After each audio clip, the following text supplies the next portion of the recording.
Ang Casa Hacienda de Naik sa bayan ng Naik, Cavite. Marahil kung pagmamasin sa labas ay para lamang itong lumang eskwelahan. Pero ano nga ba ang tinatagong lihim nito? Yan ang ating aalamin sa Caviteño!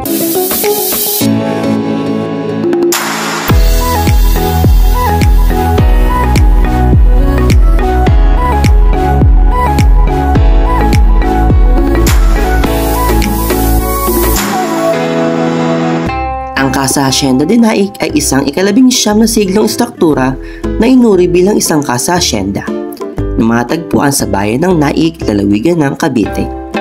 Ito ang tanging umiiral na Casa Hacienda na pinangangasiwaan ng mga prayle sa Pilipinas na nananatiling nagagamit sa kasalukuyan.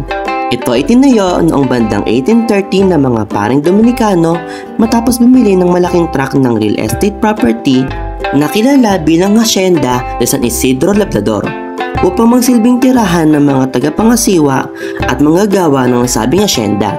Sa panahon ng Rebolusyong Pilipino, nahulog ang Casa Hacienda sa kamay ng mga revolusyonaryong Pilipino. Ang bahay kalaunan ay nagsilbing base ng mga operasyon para kay Andres Bonifacio at sa kanyang mga tauhan pagkatapos ng mga kaganapan sa Tejeros Convention na nagtulak kay Emilio Aguinaldo at sa kanyang mga kaalyado sa kapangyarihan sa pagbuo ng revolusyonaryong pamahalaan. Noong April 19, 1897, ipinoklaman ni Bonifacio ang Naik Military Agreement na lumikha ng isang karibal na pamahalaan na pinamumunuan ni Bonifacio. Na epektibong tinanggihan ang pamahalaang pinamumunuan ni Aguinaldo. Ang pagkilos na ito ay humantong sa paghuli kay Bonifacio. Siya ay kinulong kasama ang kanyang kapatid na si Procopio sa isang selda na matagpuan sa Casa Hacienda bago siya dinala sa Maragondon kung saan siya lilitisin at kalaunan ay binitay. Sa kalaunan ay isinama ang Casa Hacienda de Naik upang maging bahagi ng Naik Elementary School kung saan ito nanatili hanggang ngayon.